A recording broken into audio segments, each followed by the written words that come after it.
we umwami Ahabu Uwiteka yavuze ngo imbwa zizarigatira amaraso ye aho zanyweye, aho imbwa zarigatiye amaraso y'abantu bavuga ikinyarwanda yamaze yica. Kuwo munsi wa gatatu rero hari ibintu basanze byabaye. Ni ibihe rero? Kuwo munsi wa gatatu kubera ko umwami yanze kumvira inama abantu bose abasaza bamugiriye, nyuma yo kuruzingura arambwira ngo nongere nduzinge, hanyuma nimara kuruzinga ngirene nongere ngirene. Irambwira ngo kubera ko wanze kumva, Imana irambwira ngo ubu bwami ngo burahagurukiwe kandi buhagurukiwe n'abene gihugu, uko uyu mwami bagiye kumutera amabuye akomeye. Ari uko Imana igiye gucisha bugufi umuntu ukomeye. Uyu munsi Imana yaje gukora umukwabo. Imana irambwira ngo yaje mu isi gukora umukwabo, kandi n'ukuri yaje gukora umukwabo.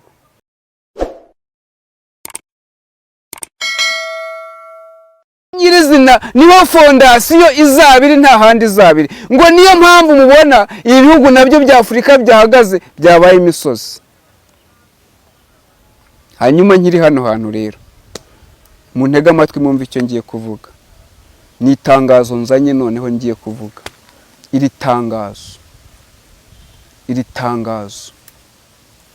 tangazo muritega amatwi muryumve. Iri tangazo ndafite urwandiko hano, murabona ko rwanditseho. Uru rwandiko mururebe, murwitegereze, rwanditseho iruhande rumwe, kandi koko urwandiko ruba rwanditseho hamwe, ntabwo ruba rwanditseho impande zombi. Uru rwandiko nduzaniye abantu bavuga ururimi rumwe gusa, bakarwumvikanaho, ari Abanyarwanda, ari Abanyamurenge, ari Abarundi, mukarwumvikanaho. Uru rwandiko ni urwanyu. Hari amategeko aruriho. Amategeko aruriho cyangwa se amabwiriza ariho aravuga ngo ku iyi tariki urwandiko rwanditswe ku munsi w'ejo, Barundi, Banyarwanda, Banyamurenge, inshuti z'Imana, tubandikiye uru rwandiko tubasaba gutahiriza umugozi umwe, mukirinda inda nini za bamwe muri mwebwe zashatse cyangwa se zikubiye ibyanyu kugira ngo zibone uko zikurura barusahurira mu nduru. Zandikira izindi nzandiko barusahurira mu nduru, zandikira barusahurira mu nduru inzandiko zibasaba kuza kubana nabo ndetse bagirana n'amasezerano. Hanyuma dushingiye ku ibyo byose, nk'inteko y'ijuru dutesheje agaciro abo bami bitwa barusahurira mu nduru.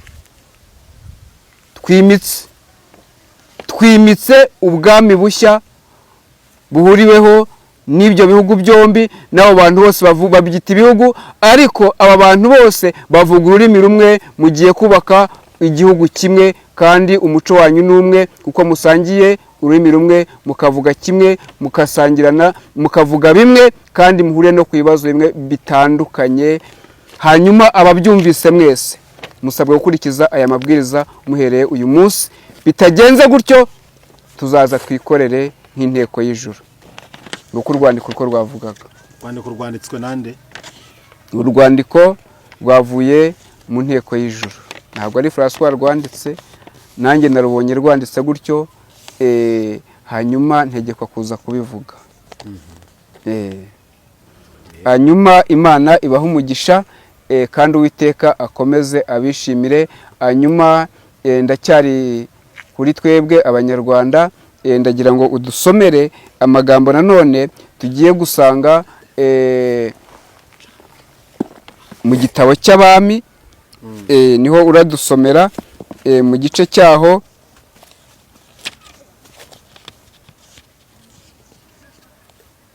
cya 21. Abami 21.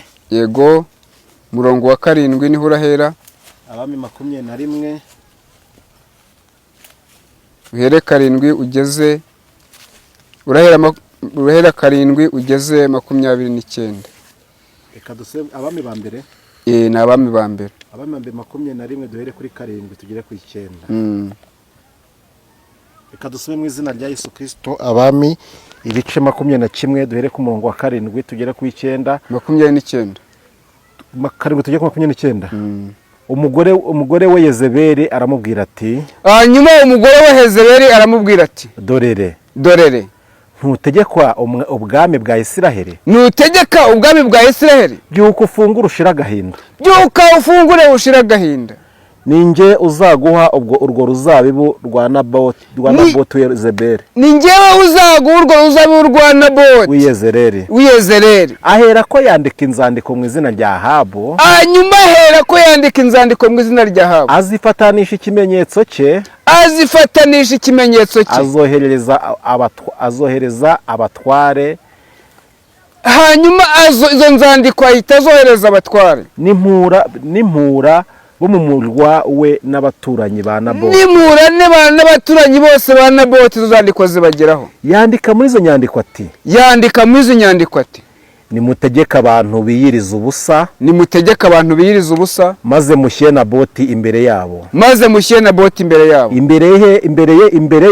imbere ya Naboti muhashyira abagabo babiri b'ibigoryi, bamushinje bati, watutse Imana n'umwami, nuko muhereko mumujyane mujye kumutera amabuye mumwice, bamutera amabuye bamwice. Nuko abatware bo mu murwa n'ab'imfra n'abanyarurembo, nuko batware bo mu rwa ndetse n'ab'imfra n'abanyarurembo babigenza uko Yezebeli yamutumyeho,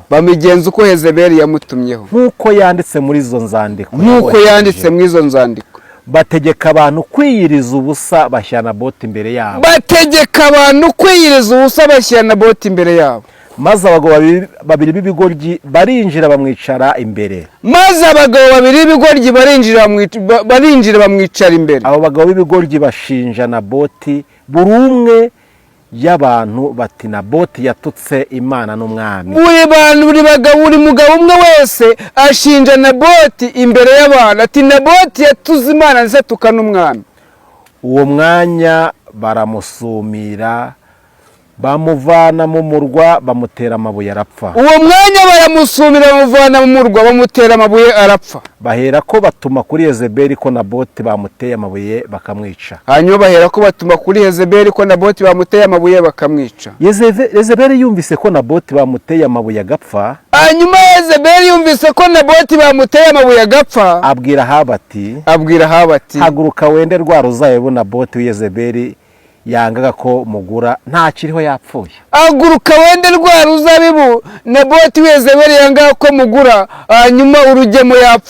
Ahabu yumvise ko Naboti yapfuye arahaguruka, aramanuka ajya muri urwo ruzabibu rwa Naboti w'Yezebeli kuruzungura. Eliya atumwa kuvuma Ahabu, hanyuma Eliya ahita atumwa kuvuma Ahabu. Komeza. Ubwo ijambo ry'Uwiteka rigera kuri Eliya w'Iticubi riti, haguruka umanuka usange Ahabu umwami w'Abisiraheli utuye i Samariya. Ubu ari mu ruzabibu rwa Naboti yagiye kuruzungura. Umubwire uti, Uwiteka aravuze ngo, nukurisha urazunguye. Maze umubwire uti, umva uko Uwiteka avuze. Aho imbwa zarigatiye amaraso ya Naboti, niho zizarigatira n'ayawe. Ahabu abwira Eliya ati, urambonye ga wa mwanzi wanjye we. Nawe ati, nawe ati ndakubonye koko, nawe ati ndakubonye koko, kuko wiguriye gukora ibyangwa n'Uwiteka, kuko wiguriye gukora ibyangwa n'Uwiteka. umva nzakuzanira ibyago ngo utsembe rwose, umva nzakuzanira ibyago ngo utsembe rwose. nzamara umuhungu wese kuri Ahabu, nzamara umuhungu wese kuri Ahabu, uw'imbata n'uw'umudendezo, uw'imbata n'uw'umudendezo w'Isiraheli. nzahindura inzu yawe nk'iya Yerobowamu, nzahindura inzu yawe nk'iya Rehobowamu mwene Nebati, mwene Nebati, kandi nk'iyabasha, kandi nk'iyabasha mwene Ahiya, kandi nk'iyabasha mwene Ahiya. Iyo nzu nayo uko azayihindura, kuko wandakaje ukoshya Abisirayeli ngo bacumure, kuko warakaje Uwiteka ukoshya Abisirayeli ngo bagucumureho. kandi ibya Yezebeli, kandi ibya Yezebeli Uwiteka arabihamya gutya ati, kandi ibya Yezebeli Uwiteka bihamije gutya ati, imbwa zizarira Yezebeli ku nkike z'Yezereli, imbwa zizarira Yezebeli ku nkike z'Yezereli. umva Ahabu we, umva Ahabu we, uwa Ahabu wese azagwa mu mudugudu, azagwa mu mudugudu, azaribwa n'imbwa, uzagwa ku gasozi, uzaribwa n'inkongoro, nta wigeze gusa nka Ahabu wiguriye gukora ibyangwa n'Uwiteka, nta muntu n'umwe wigeze gusa nka Ahabu wiguriye ibyo gukora ibyangwa n'Uwiteka. yohejwe n'umugore we Yezebeli, nuko yajyaga akora nabi cyane, akurikira ibishushanyo bisengwa nk'uko Abamori babigenzaga, bajyaga babigenza. abo Uwiteka yirukanye imbere y'Abisiraheli, abo ngabo Uwiteka yabirukanye imbere y'Isiraheli. nuko Ahabu amaze kumva ayo magambo, atanyaguza imyambaro ye yambara ibigunira, hanyuma yambara ibigunira, yiyiriza ubusa, yirirwa aryamye mu bigunira, akagenda abebera. hanyuma ijambo ry'Uwiteka rigera kuri Eliya w'itishubi, 29, yego, ubonye uko Ahabu yicishije bugufi imbere yanjye, kuko yicishije bugufi imbere yanjye, sinzamuteza ibyo byago ku ngoma ye, ntabwo nzamuteza ibyo byago ku ngoma ye, ahubwo nzabiteza inzu ye ku ngoma y'umuhungu we, mwakeneje ijambo ry'Imana. Imana ibaho umugisha. Hanyuma iri jambo twumvise rivuze inkuru zikomeye cyane, zivuze inkuru z'umugabo wa Ahabu, ndetse zivuga nuko Abisiraheli nuko byagiye bigenda. Ariko twavuze uyu mwami, uru ruzabibu yigaruriye n'urwo abantu yigaruriye. Uyu mwami twabwiye uyu mwami w'igihugu cy'iburengerazuba bwacu, twabwiye umuntu witwa Felix Kisedeki, niwe umwami wa Ahabu. Uwiteka yavuze ngo imbwa zizarigatira amaraso ye aho zanyweye, aho imbwa zarigatiye amaraso y'abantu bavuga ikinyarwanda yamaze yica, akazamura n'ibirego akajya kurega hirya no hino ku isi. Imbwa aho zarigatiye amaraso nazo zazirigatiye aho ngaho. Ntabwo nubahutse, mpanuye uko nabitegetswe. Imbwa zizarigatira amaraso ye aho zarigatiye abandi. Nyumve neza cyane, hatajya nugira ukundi mpanuye uko nategetswe. Ndabizi mushobora kubyitwaza mukavuga byinshi, ariko mpanuye uko nategetswe. Aho imbwa zarigatiye aba bantu, ibirego wareze aba bantu, ibirego wazamuye, imbwa zije nawe Uwiteka aje kubikurega. Uwiteka ndavuze ngo ni towa, byarangiye. Kandi ibi ngibi bije uyu mwaka utarashira, kuko uyu mwaka utarashira ntabwo uba ukiri ku ngoma. Ngo tangajwe n'iki? Nuko bitabyo, nuko bitazabaho, ubwo n'iki ko bitazabaho? Ntabwo ubizi nyine. Tekera ngo turekere aho ngaho. Ntabwo turekera aho ngaho. Birashoboka byose Uwiteka yavuze aba yavuze. Kandi Imana irambwira ngo yamanuwe no gukora, yamanuwe no gukiza agasuzugurira abasuzuguwe, yamanuwe no kwambika igitinyiro cy'abasuzuguwe. Imana ibaho umugisha, ndetse ngeze no ku musozo w'ubutumwa bwanjye. Imana yari yantumye naho ngaho mbusoreje. Imana ibaho umugisha, mugire umugisha w'Imana. nawe ugira umugisha w'Imana. Imana y'amahoro iguhe umugisha ku butumwa bwiza utugejejeho, ku butumwa ariko bukomeye cyane, ariko kandi hari ijambo rivuga ngo yewe Daniel ngo ibyo ukibyumva ubisenye. Aho yari yarahungiye umwami Salomo agaturayo baramutumira. Aho hantu yari yaragiye ahunze umwami Salomo baramutumira araza. Nuko Yerobowamu araza azana n'ab'iteraniro rya Isiraheli bose babwira Rehobowamu bati. Nuko Yerobowamu araza azana n'ab'iteraniro rya Isiraheli bose, nuko babwira Yerobowamu bati. So yadukoresheje uburetwa butubabaza. Iso uyu ureba so yadukoresheje uburetwa buratubaza, yibwiwe n'Abisiraheli nibo babimubwiye. None utworohereze iyo mihakire ya so. None yaratubabazaga. None utworohereze iyo mihakirwe ya so, hanyuma none iyo yaratubabazaga, niyo mpamvu turimo tugusaba ngo utworohereze. N'uburetwa bukomeye yadukoresheje. Hanyuma n'uburetwa bukomeye yadukoresheje. Natwe tuzagukorera. Natwe nubidukorera tuzagukorera. Arabasubiza ati. Hanyuma umva uko yabasubije. Nimugende mumara iminsi 3 muzaze munyitabe. Hanyuma nimugende mumara iminsi 3, nyuma y'iminsi 3 muzaze munyitabe. Nuko abantu baragenda. Nuko abantu barigendera.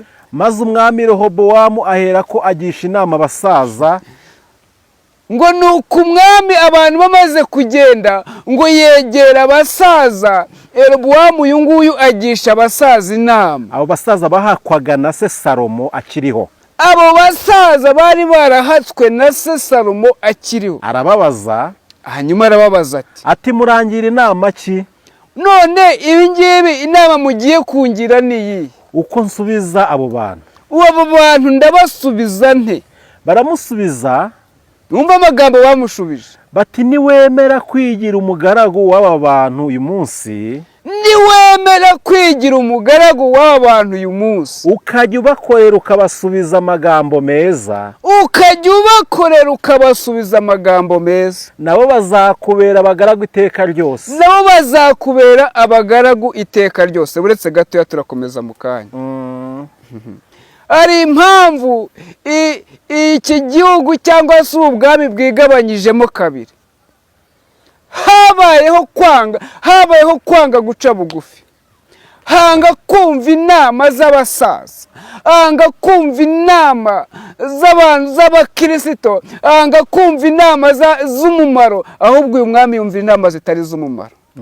Yumviye inama zitari z'umumaro, turaza kuzivuga mu kanya, kubera ko yanze kumva inama z'abantu bakuru, inama z'abasheshakanguhe, yanga kumva inama z'Imana. Imana yamugiriye inama kenshi. Imana imugira inama umunsi wa mbere, Imana imugira inama umunsi wa kabiri, ndetse yagiye nawe ubwe yamusanze no mu nzozi iramubwira ngo ibintu wabigenje gutya.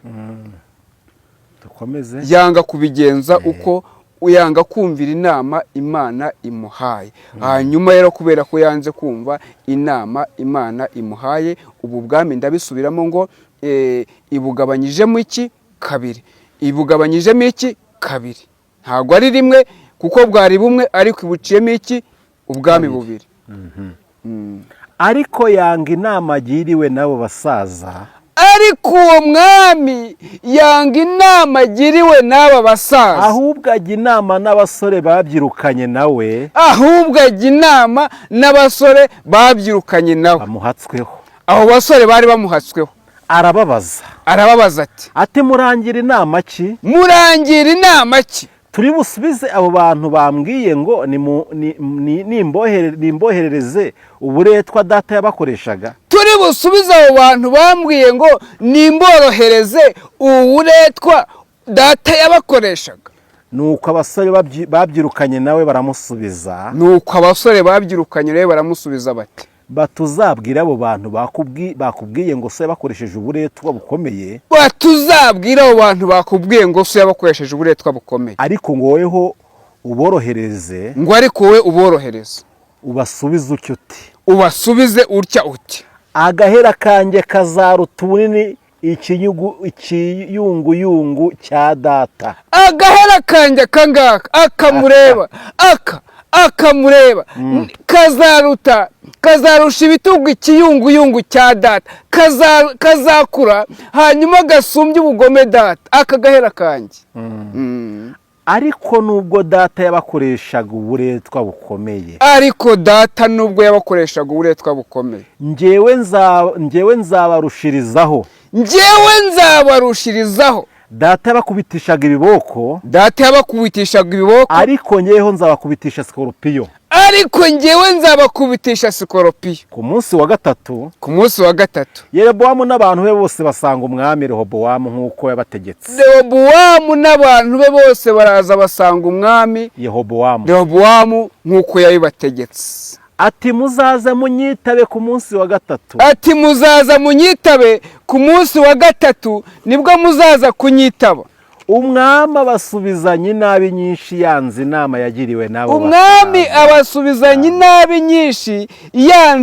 yagiriwe n'aba basaza. Hanyuma arabasubiza ati buretse gatoya. Mbere yuko abasubiza, ndaje nze mbanze mbereka ikimenyetso cyerekana buri kimwe cyose uko kigiye kugenda. Kubera yuko ku munsi wa gatatu, aleluya, dusubira inyuma ku munsi wa gatatu. Subira inyuma ku munsi wa gatatu ubagaro ku munsi wa gatatu. Ku munsi wa gatatu Yerobowamu n'abantu bose basanga umwami Rehobowamu. Ku munsi wa gatatu ndetse abantu bose baraza basanga umwami Rehobowamu ahari. Nk'uko yabategetse ati muzaze munyitabe ku munsi wa gatatu. Kuwo munsi wa gatatu rero hari ibintu basanze byabaye. Ni ibihe rero? Kuri uyu munsi wa gatatu, kubera ko umwami yanze kumvira inama abantu bose abasaza bamugiriye, basanze ubu bwami. Urabona urupapuro uko rumeze, urabona ko nta kintu kiriho. Hanyuma basanga umwami Imana yarangije kumupima. Basanga yamushyize ku munzani. Igize gutya isanga wapi, itambitse gutya isanga wapi, icuritse gutya isanga wapi, yongeye igize gutya isanga wapi. Kubera ko yanze kumva inama y'Imana. Imana igira gutya, irazinze ifishi ya mbere, irahindukiye izinze ya kabiri. Ngira ngo muri kubireba, Imana irazinga, igira gutya, irongera irazinga kubera ko yanze kumva inama, irongera irazinga kubera ko yanze kumva inama. Nibizinze gutya, urupapuro uruzinguye rushobora kuzinguka, ariko utaruzinguye ntabwo rwazinguka. Hanyuma Imana yari itegereje neza ngo yumve neza ko hari ibyo Rehobowamu ari bwisubireho, akaza kumvira inama abasaza bamugiriye.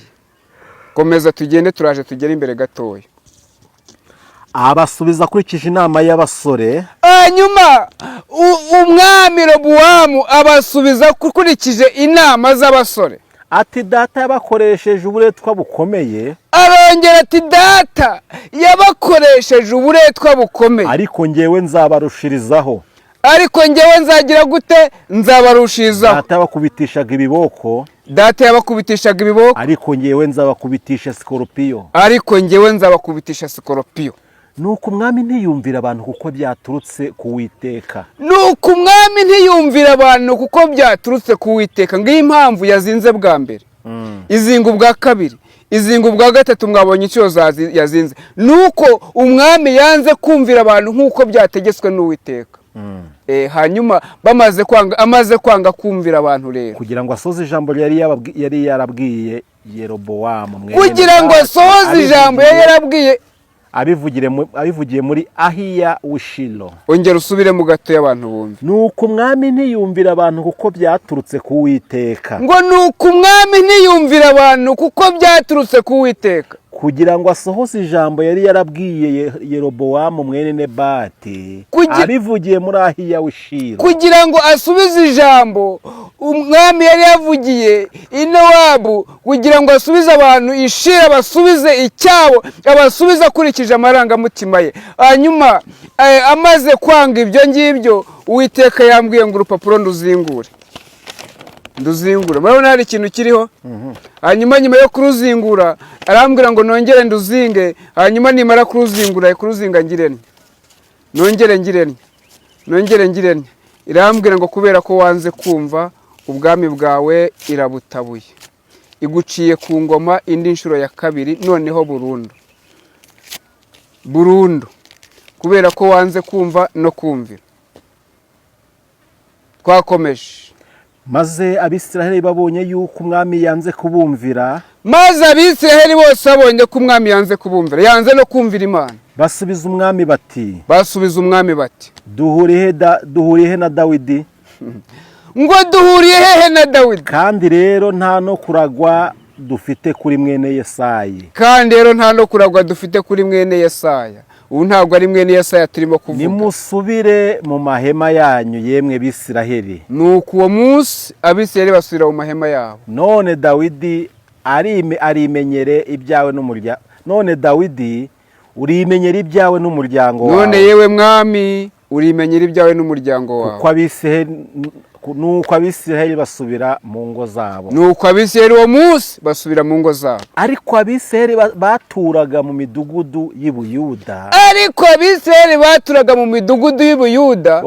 Bo bategekwaga na Yerobowamu. Abo bategekwaga na Rehobowamu.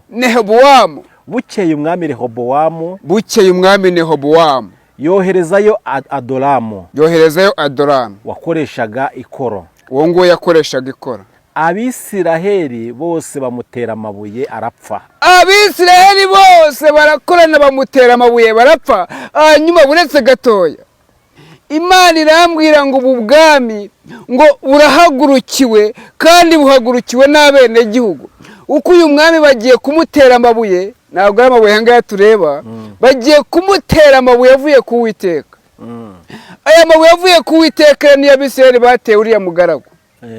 Hanyuma ngo agira gute? Arapfa.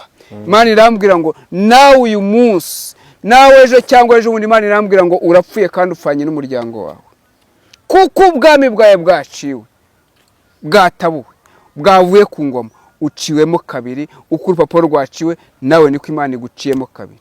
Umwami Rehobowamu abyumvise arahuta yurira ajya mu igare rye ngo ahungire i Yerusalemu. Umwami Rehobowamu abyumvise arihuta cyane ajya mu igare rye agira ngo ahungire i Yerusalemu. Uko niko Abisiraheli bagandiye inzu ya Dawidi na bugingo n'ubu. Uko niko Abisiraheli bagandiye umwami.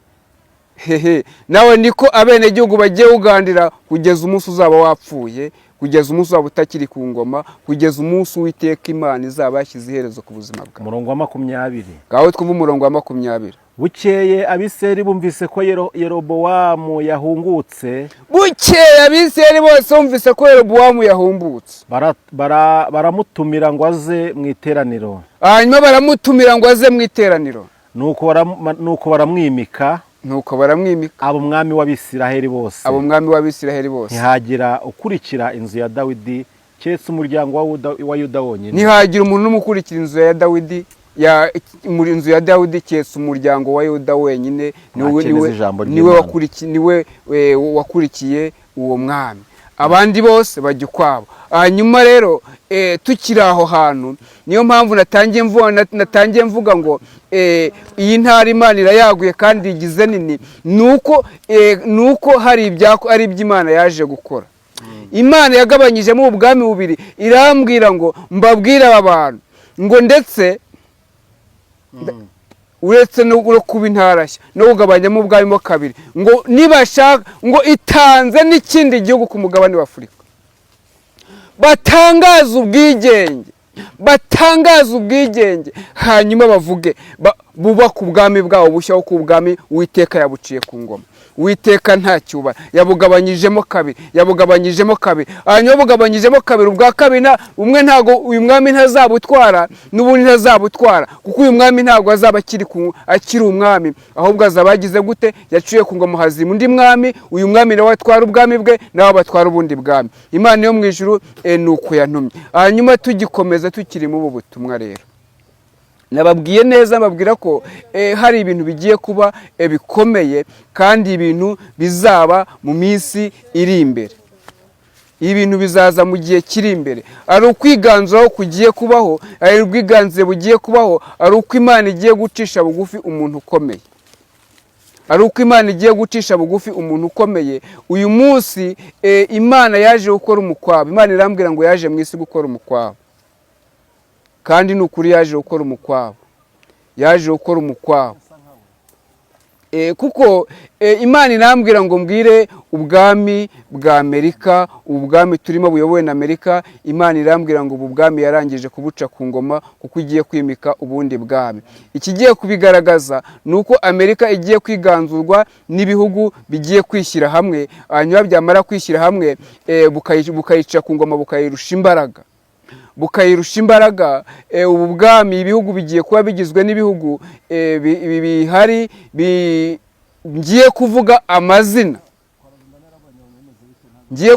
amazina. Ibi bihugu birimo bigiye kwiganza Amerika, kuko bigiye kuyikoraniraho, kandi birase biteye ubwoba, kugeza ubwo Amerika icitsemo intege, kandi nayo ubwayo igiye gucikamo kabiri.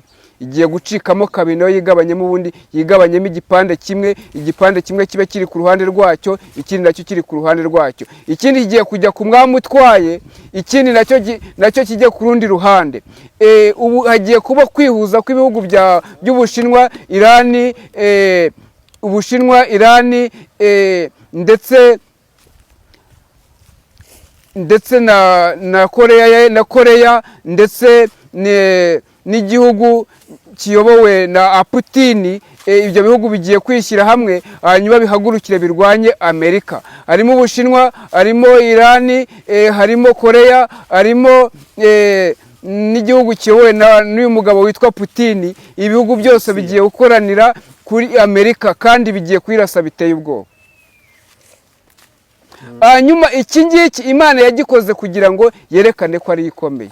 Hanyuma ubu bwami nibwo buzima bube buyoboye isi bw'ibyo bihugu. Nyuma yabwo hazaza ubundi bwami burimo bwiyubaka ubu ngubu. Ubu nibwo butangiye kwiyubaka. Nsubiremo? Ntabwo mbyumvishe neza. Ibyo ushaka gusubiramo ni ibi? Mvuze ngo iki? Bizatera Amerika. Mvuze Irani, mvuze Ubushinwa, mvuze Koreya, mvuze n'ikindi gihugu kiyobowe n'umugabo witwa Putin, Uburusiya. Ibyo bihugu bigiye kwishyira hamwe birase Amerika, biyica intege burundu, n'abantu bose babona ko ikomeye bayiveho. Hanyuma nibamara kuyivaho bayobe ku bundi bwami. Ubu bwami nta Burayi buzaba bubuyoboye. Oya. Hanyuma nyuma y'ubwo bwami buzima nabwo buze bube bukomeye. Nyuma yabwo hazima ubundi bwami buri kwiyubaka ubu ngubu. Ubu bwami buzaba ari ubwami bwa Afurika. Buzaba ari ubwami bwa Afurika. Nibwo bwami buzaza busimbuye ubwo bwami. Ubu nabwo buzakura, busagambe, ndetse nibwo Afurika izongera kugira ijambo. Ariko ijambo rizatangira uko rigenda ryubaka mu bwami bundi bugiye kuza, ugende buzamuka buhoro, nabwo bugereho bugira imbaraga kugera ubwo buziganzura bwa bundi, kuko nabwo buzishyira hejuru. Nyuma y'ubwo bwami nibwo hazaba ubwami bwa Afurika. Afurika nayo yongere igira imbaraga, yongere iyobore isi. Yigeze bibaho se? Amateka sinyazi, ariko ayo nzi icyo gihe sinarimbaho, sinari nabeho, ariko ayo ndimo ndeba imbere nuko nguko ameze. Ariko icyo nzi nuko Afurika bayibye, ndetse baducamo n'imigabane itandukanye, baducamo imbibi zitandukanye kugira ngo tutazatera imbere, kugira ngo babone ko batwigabanya, kugira ngo babone ko umutungo wacu urangira. Hanyuma rero Imana irambwira ngo mbwire iki ntara none ngaruka ku ntarashyo. Kinyarwanda baracyumva. Kinyarwanda bo baracyumva cyane. Ngo muko kwiyubaka kumeze uko Afurika gutyo nibwo hagiye kuba guhuza abantu bavuga ururimi rumwe, rurimo Abarundi, barimo Abanyamurenge, barimo natwe bwego rwacu Abanyarwanda, tuvuga ururimi rumwe turumvikana, ngo iyi ntara niho igiye gushibukira, hanyuma ngo twese tuvuge ururimi rumwe kandi tuzagenda nta kindi, nzava hano ngende njye Burundi nta cyangombwa bansabye, ngende njye Murenge nta cyangombwa bansabye, kubera ko tuvuga ururimi rumwe gusa. Twese tuzahuza, tugende dutemberane, duhahirane, ndetse ni naho hazaba hashingiye umutwe w'iyingiye Afurika.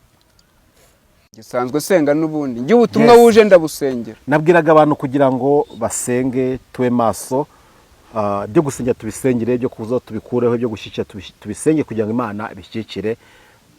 Ariko icyo dushaka no kugira ngo abantu babone amahoro, babone ubugingo, kandi ubugingo bwabo burindwe kugira ngo butazaboneka umugayo. François, Imana igumugisha nyine hano uko wategetswe. Nuko nategetswe. Nkuko navuze ntago nongera kurenza ngo ngubaze ngo amakomenti, kuko niwe Imana yagendereye, niwe Imana yabibwiye.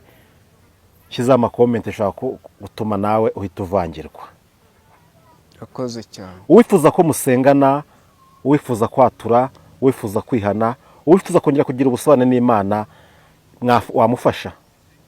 Mpari ku bwabo bantu. Muhe nimero ya telefone yakubonaho. Nimero ya telefone tuyibahe, ariko turagira ngo twibutse aba bantu bose babishaka. Twamaze kubona neza ko abantu bafite ibibazo bitandukanye, hanyuma ndetse babuze nabo batura imitwaro yabo.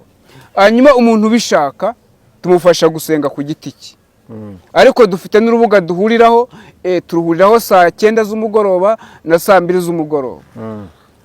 Ubwo ni saa 9 ku manywa na saa 2 nijoro abantu mbere ko bajya kuryama. Ubwo rubuga ababishaka kurujyaho batwandikira kuri nomero iyi ngiye kuvuga 078 78 76 238. Urubuga abantu barubohokeyeho, ndetse abantu abakiri indwara barazikiza, abandi bumvise ijambo ry'Imana bari hana barongera basubira umurongo neza. Yego. Umuntu wese ubishaka atwandikira kuri nomero tukamushyira ku rubuga, kabiri tukamushyira ku rubuga. Nawe ushaka ko tugufasha ku giti cyawe, uduhamagara kuri 078 78 nako 788 24 79 078 24 79 09. Tugufasha ku giti cyawe, uraduhamagara cyangwa ukatwandikira kuri WhatsApp. Izo nomero ziri kuri WhatsApp, ibyo ushaka gukora ibyo ngibyo, waba uri mu Rwanda, waba uri hanze y'u Rwanda, waba uri muri Afurika, waba uri mu Burayi, nawe waba uri hose, uratwandikira ubutumwa tukabubona. Imana ibaho umugisha, muze tubafashe, kandi nukuri mwikoreze imitwaro yanyu Uwiteka. Duhari ku bwanyu, ntabwo duhari ku bwacu. Imana yahabaye hadushyize ku bwacu, ahubwo mugira umugisha w'Imana, mugubwe neza. Muze mu rugo kwa papa, hari ibintu byose. Harimo n'isengesho. Kadusenge mu izina rya Yesu. Uri mwiza papa, ubera hose icyarimwe, uri Imana yo kwizera kandi uri Imana yo kwiringirwa. Turi imbere yawe aka kanya, twari tumaze gutambutsa message wayiduhaye, tuyitambukije uko wayiduhaye. Hanyuma rero turakwinginze ngo umuntu wese ugiye kuyumva akugireho umugisha, kandi wo kwihana yihane, no ugarukira akugarukire. Hanyuma Mwami mwiza, ariko ugize uko ubigenza, tujya tugusaba ngo ugize uko ubigenza. Waca inkoni zamba, wabohora abantu bawe, hanyuma ukongera ukabagarura, hanyuma ukongera ukabaha guca bugufi, ukabahindukira uko ukabagira imbabazi. Kuko twamenye neza ko ugifite imbabazi, twamenye neza ko uri umunyembabazi, ariko uzigira uwaciye bugufi imbere yawe akemera ugarukira. Hanyuma tugisenga turakwinginze n'ubundi uko twatangiye, ngo abarwayi nubakize, abashonje nubahe ibyo kurya, badafite aho baho kuba, kandi abadafite kirengera ubarengere. Twe tubisabye nk'abantu, we nubikore nk'Imana mu izina rya Yesu, amen.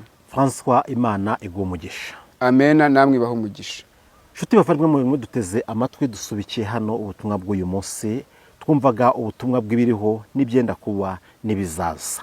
Waba ukunze ubu butumwa, waba bwabugufashije, wibyihererana, bisangize n'abandi. Ese uyu mukozi w'Imana hari icyo yagufashije, arandi makuru yabaguhaye? Nimba wamukunze, nyarukira ku Ishimwe ry'Imana TV, aho uzajya umusanga, uzajya umenya n'andi makuru menshi tutamubonye hano, uzajya no hamubona. Musangayo, umushyikire, kandi umamagane musengane. Reka tuzasubira ubutaha, ibiganiro byacu byo nakagaruka. Ndabakunda, ciao ciao.